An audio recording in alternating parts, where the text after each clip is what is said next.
ವಕ್ರತುಂಡ ಮಹಾಕಾಯ ಸೂರ್ಯಕೋಟಿ ಸಮಪ್ರಭ ನಿರ್ವಿಘ್ನಂ ಕುರು ಮೇ ದೇವ ಸರ್ವಕಾರ್ಯೇಷು ಸರ್ವತಾ ಗಜಾನನಂ ಭೂತಗಣಾದಿಸೇವಿತಂ ಕಪಿಸ್ತಜಂಬೂಫಲಸಾರ ಭಕ್ಷಿತಂ ಉಮಾಸುತಂ ಶೋಕವಿನಾಶಕಾರಣಂ ನಮಾಮಿ ವಿಘ್ನೇಶ್ವರ ಪಾದಪಂಕಜಂ.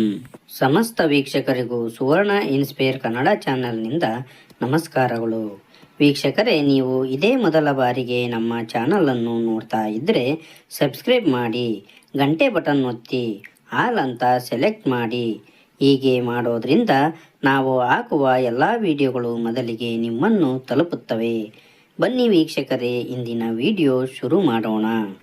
ವೀಕ್ಷಕರೇ, ಇನ್ನು 48 ಗಂಟೆಯಲ್ಲಿ ಪುಷ್ಯ ಪೂರ್ಣಿಮಾ. ನಿಮ್ಮ ರಾಶಿಗನುಸಾರ ಈ ಕೆಲಸ ಮಾಡಿದರೆ ಸುಖ ಸಮೃದ್ಧಿ ಪ್ರಾಪ್ತಿಯಾಗುವುದು.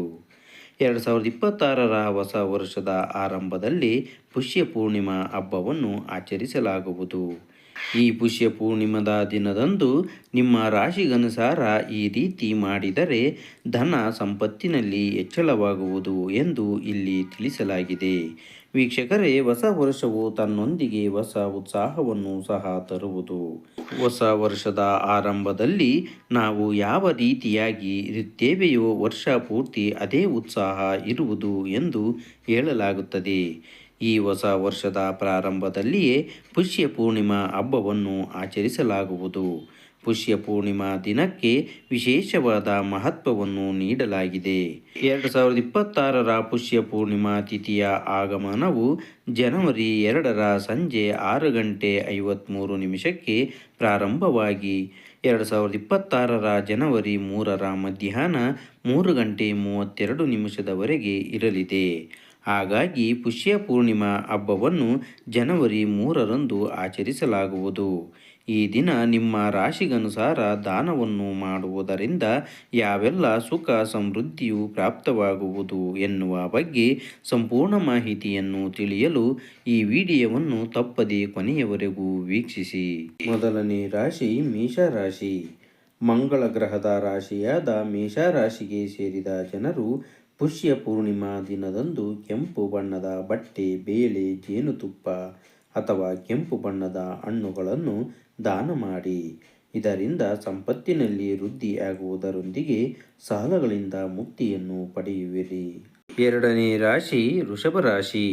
ಶುಕ್ರ ಗ್ರಹದೊಂದಿಗೆ ಸಂಬಂಧವನ್ನು ಹೊಂದಿರುವ ವೃಷಭ ರಾಶಿಗೆ ಸೇರಿದ ಜನರು ಕಂಬಳಿ ಬಿಳಿಯಾದ ಸಿಹಿ ಪದಾರ್ಥ, ಅಕ್ಕಿ, ತುಪ್ಪ, ಮೊಸರು ಮತ್ತು ಬಿಳಿ ಎಳ್ಳನ್ನು ದಾನ ಮಾಡಿ.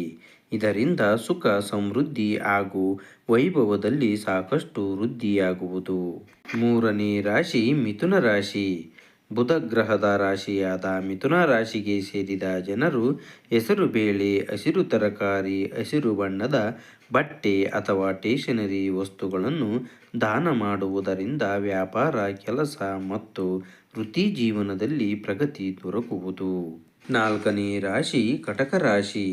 ಚಂದ್ರನ ರಾಶಿಯಾದ ಕಟಕ ರಾಶಿಗೆ ಸೇರಿದ ಜನರು ಹಾಲು, ಬಿಳಿ ಬಣ್ಣದ ಸಿಹಿ ಪದಾರ್ಥ, ಬೆಳ್ಳಿ ವಸ್ತುಗಳನ್ನು ಅಥವಾ ಕಲ್ಲು ಸಕ್ಕರೆ ಅಥವಾ ನೀರನ್ನು ದಾನ ಮಾಡಿ.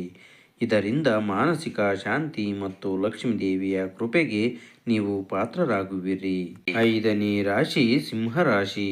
ಸೂರ್ಯಗ್ರಹದ ರಾಶಿಯಾದ ಸಿಂಹರಾಶಿಗೆ ಸೇರಿದ ಜನರು ಗೋಧಿ, ತಾಮ್ರದ ವಸ್ತುಗಳು, ಬೆಲ್ಲ, ಕೇಸರಿ ಬಣ್ಣದ ಬಟ್ಟೆ ಅಥವಾ ಕೆಂಪು ಹೂಗಳನ್ನು ದಾನ ಮಾಡಿ. ಇದರಿಂದ ಗೌರವ, ಖ್ಯಾತಿ ಹಾಗೂ ಪ್ರತಿಷ್ಠೆಯಲ್ಲಿ ವೃದ್ಧಿಯಾಗುವುದು. ಆರನೇ ರಾಶಿ ಕನ್ಯಾ ರಾಶಿ.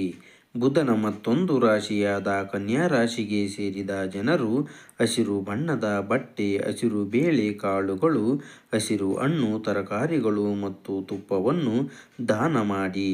ಹೀಗೆ ಮಾಡುವುದರಿಂದ ಕನ್ಯಾ ರಾಶಿಗೆ ಸೇರಿದ ಜನರು ಆರೋಗ್ಯಕ್ಕೆ ಸಂಬಂಧಿಸಿದ ಸಾಕಷ್ಟು ಲಾಭವನ್ನು ಪಡೆಯುವರು. ಏಳನೇ ರಾಶಿ ತುಲಾ ರಾಶಿ. ಶುಕ್ರ ಗ್ರಹದೊಂದಿಗೆ ಸಂಬಂಧವಿರುವ ತುಲಾ ರಾಶಿಗೆ ಸೇರಿದ ಜನರು ಬಿಳಿ ಬಣ್ಣದ ಬಟ್ಟೆ, ಸುಗಂಧ ಭರಿತವಾದ ವಸ್ತುಗಳು, ಅಕ್ಕಿ ಮತ್ತು ತುಪ್ಪವನ್ನು ದಾನ ಮಾಡಿ. ಇದರಿಂದ ಹಣ, ಐಶ್ವರ್ಯ ಮತ್ತು ವೈಭವದಲ್ಲಿ ಸಾಕಷ್ಟು ಹೆಚ್ಚಳವಾಗುವುದು. ಎಂಟನೇ ರಾಶಿ ವೃಶ್ಚಿಕ ರಾಶಿ. ಮಂಗಳ ಗ್ರಹದ ರಾಶಿಯಾದ ವೃಶ್ಚಿಕ ರಾಶಿಗೆ ಸೇರಿದ ಜನರು ಗೋಧಿ, ಕೆಂಪು ಬಣ್ಣದ ಬಟ್ಟೆ, ಬೇಳೆಕಾಳುಗಳು, ಕೆಂಪು ಹಣ್ಣುಗಳು ಅಥವಾ ಅಗತ್ಯವಿರುವವರಿಗೆ ಹಣವನ್ನು ದಾನ ಮಾಡಿ. ಈ ರೀತಿ ಮಾಡುವುದರಿಂದ ವೃಶ್ಚಿಕ ರಾಶಿಗೆ ಸೇರಿದ ಜನರ ಅಪೂರ್ಣ ಕೆಲಸಗಳೆಲ್ಲವೂ ಯಶಸ್ವಿಯಾಗಿ ಪೂರ್ಣಗೊಳ್ಳಲಿದೆ. 9ನೇ ರಾಶಿ ಧನು ರಾಶಿ. ಗುರುಗ್ರಹದ ರಾಶಿಯಾದ ಧನು ರಾಶಿಗೆ ಸೇರಿದ ಜನರು ಕಡಲೆ, ಬಾಳೆಹಣ್ಣು, ಹಳದಿ ಬಣ್ಣದ ಬಟ್ಟೆ, ಅರಿಶಿನ, ಕೇಸರಿ ಅಥವಾ ಜೋಳವನ್ನು ದಾನ ಮಾಡಿ. ಈ ವಸ್ತುಗಳನ್ನು ದಾನ ಮಾಡುವುದರಿಂದ ಧನು ರಾಶಿಗೆ ಸೇರಿದ ಜನರು ಮಕ್ಕಳಿಗೆ ಸಂಬಂಧಿಸಿದಂತೆ ಪ್ರಗತಿಯನ್ನು ಸಾಧಿಸುವರು. 10ನೇ ರಾಶಿ ಮಕರ ರಾಶಿ. ಶನಿದೇವನ ರಾಶಿಯಾದ ಮಕರ ರಾಶಿಗೆ ಸೇರಿದ ಜನರು ಕಪ್ಪು ಎಳ್ಳು, ಸಾಸಿವೆ ಎಣ್ಣೆ, ಉದ್ದಿನ ಬೇಳೆ ಅಥವಾ ಕಂಬಳಿಯನ್ನು ದಾನ ಮಾಡಿ. ಈ ವಸ್ತುಗಳನ್ನು ದಾನ ಮಾಡುವುದರಿಂದ ಶನಿ ದೋಷ ಕಡಿಮೆಯಾಗುವುದು ಮತ್ತು ನಿಮ್ಮ ಕೆಲಸದ ಸ್ಥಳದಲ್ಲಿನ ಅಡೆತಡೆಗಳೆಲ್ಲವೂ ದೂರವಾಗಲಿದೆ. 11ನೇ ರಾಶಿ ಕುಂಭ ರಾಶಿ. ಶನಿಯ ಮತ್ತೊಂದು ರಾಶಿಯಾದ ಕುಂಭ ರಾಶಿಗೆ ಸೇರಿದ ಜನರು ಕಪ್ಪು ಬಣ್ಣದ ಕಂಬಳಿ, ಎಳ್ಳು, ಉದ್ದಿನ ಬೇಳೆ, ಚಪ್ಪಲಿ ಅಥವಾ ಹಣವನ್ನು ದಾನ ಮಾಡಿ. ಇದರಿಂದಾಗಿ ಕುಂಭರಾಶಿಗೆ ಸೇರಿದ ಜನರು ಆರ್ಥಿಕ ಸಮಸ್ಯೆಗಳಿಂದ ಮುಕ್ತಿಯನ್ನು ಪಡೆಯುವರು. 12ನೇ ರಾಶಿ ಮೀನ ರಾಶಿ. ಗುರುಗ್ರಹದ ರಾಶಿಯಾದ ಮೀನ ರಾಶಿಗೆ ಸೇರಿದ ಜನರು ಕಡಲೆಬೇಳೆ, ಹಳದಿ ಬಣ್ಣದ ಬಟ್ಟೆ, ಕಡಲೆ ಹಿಟ್ಟಿನಿಂದ ತಯಾರಿಸಿದ ಲಡ್ಡು, ಅರಿಶಿನ ಅಥವಾ ಆಹಾರ ಪದಾರ್ಥಗಳನ್ನು ದಾನ ಮಾಡಿ. ಈ ವಸ್ತುಗಳನ್ನು ದಾನ ಮಾಡುವುದರಿಂದ ಮೀನರಾಶಿಗೆ ಸೇರಿದ ಜನರು ಧನ ಹಾನಿಯಿಂದ ಮುಕ್ತಿಯನ್ನು ಪಡೆಯುವರು ಮತ್ತು ನೀವು ಆರ್ಥಿಕ ಸ್ಥಿರತೆಯನ್ನು ಸಾಧಿಸುವಿರಿ. ವೀಕ್ಷಕರೇ, ಈ ವಿಡಿಯೋದ ಮಾಹಿತಿ ನಿಮಗೆ ಇಷ್ಟವಾದಲ್ಲಿ ನಿಮ್ಮ ಬಂಧು ಮಿತ್ರರಿಗೂ ಶೇರ್ ಮಾಡಿ. ನೀವು ಶೇರ್ ಮಾಡೋದ್ರಿಂದ ಅವರಿಗೆ ಸಹಾಯ ಮಾಡಿದಂತೆ ಆಗುತ್ತದೆ. ಧನ್ಯವಾದಗಳು.